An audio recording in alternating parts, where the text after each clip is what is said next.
I'm here with a guy that you know well, former Ravens wide receiver Steve Smith. Steve, how's this thing going? How do you like in retirement and being on the media side of things? I really haven't settled in as on the media side yet. I still think, I just kind of go with the flow, but I'm enjoying it. You know, you probably thought you were done answering questions from me. I thought I was. And here we are. Yes. So when you first announced that you were retiring, my thought was at some point you're going to be like, man, I miss it. I want to come back. But seeing you here, you just seem in your element. Like you seem like you're totally enjoying retirement. I am just relaxing, enjoying the thing, going with the flow, doing things I usually don't do, which is relax.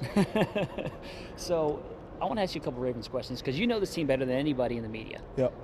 What do the Ravens need to do to get back to the playoffs next year? I think honestly, there's a consistency level that has been established, and for the last couple of years it has not been there. And so now we need to be able to stack, they need to be able to stack things up and fill some holes through the draft, but also through free agency and do some different things. I want to ask you about free agency because you obviously came to the Ravens. Technically, I'm a free agent. You are a free agent. Yes. Does that sound like you coming back? Absolutely not.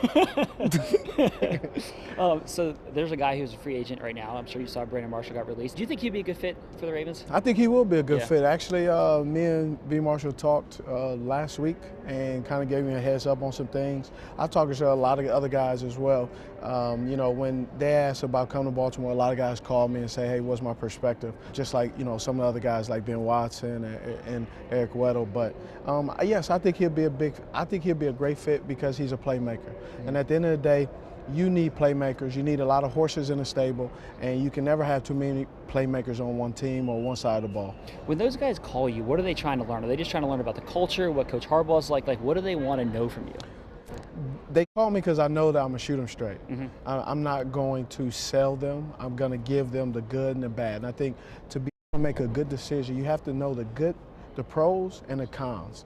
And so when you give that person that ability to understand what's going on, the good and the bad, they can make a very good decision. And it really isn't, they don't really second guess themselves because they know all the facts. So you have seen firsthand how hard some of the young guys on this team have worked. Yes. Breshad Perriman being one of them.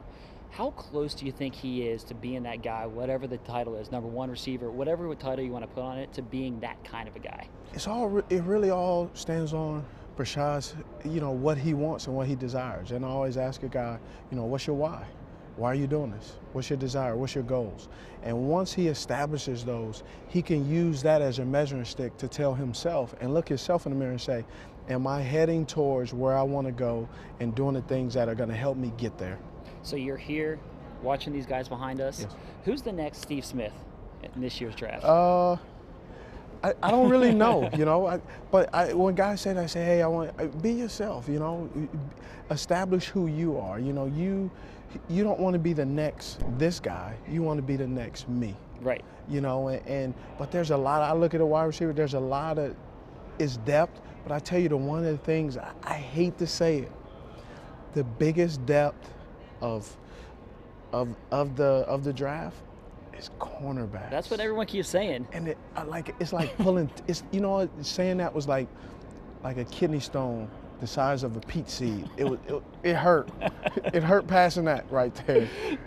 When you watch these corners, you see these corners, does it hurt you not to be able to go and talk trash to them? No, it doesn't. No, it doesn't. They're young guys. I mean, you used to pick on the young guys. I don't pick on the young guys. You always pick on the young guys talk to me. I don't pick on them.